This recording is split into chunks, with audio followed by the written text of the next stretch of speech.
আমি আশা করব আমাকে যেভাবে আপনারা গ্রহণ করে নিয়েছেন, আমাদের প্রিয় ভাই হাসনাত আবদুল্লাহকেও আপনারা সেভাবে গ্রহণ করে নেবেন এবং আগামী দিনে একটি সমৃদ্ধ বাংলাদেশ বিনির্মাণের ক্ষেত্রে আপনারা ভূমিকা পালন করবেন।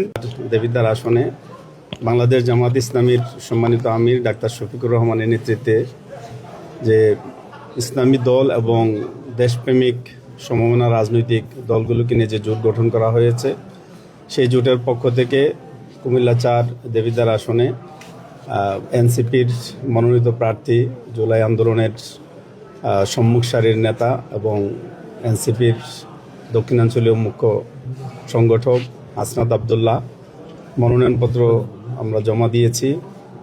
কেন্দ্রীয় সংগঠনের সিদ্ধান্তের আলোকেই আমি দেবিদ্বার আগামী দিনে একটি নতুন দেবিদ্বার হিসেবে উপহার দেওয়ার জন্য কাজ করে গিয়েছি।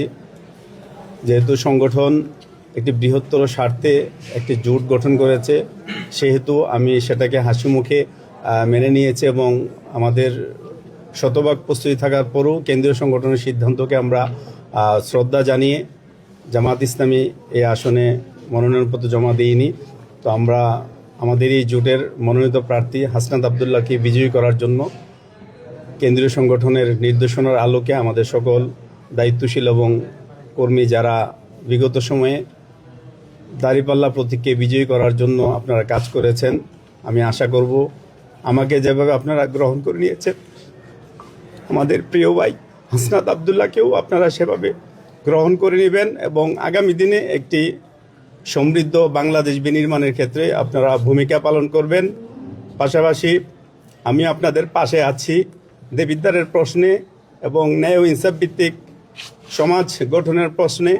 জুলাই আন্দোলনের যে আকাঙ্ক্ষা, সেই আকাঙ্ক্ষাকে পূরণ করার জন্য আমি আরও বড় ধরনের স্যাক্রিফাইস করার জন্য প্রস্তুত আছি।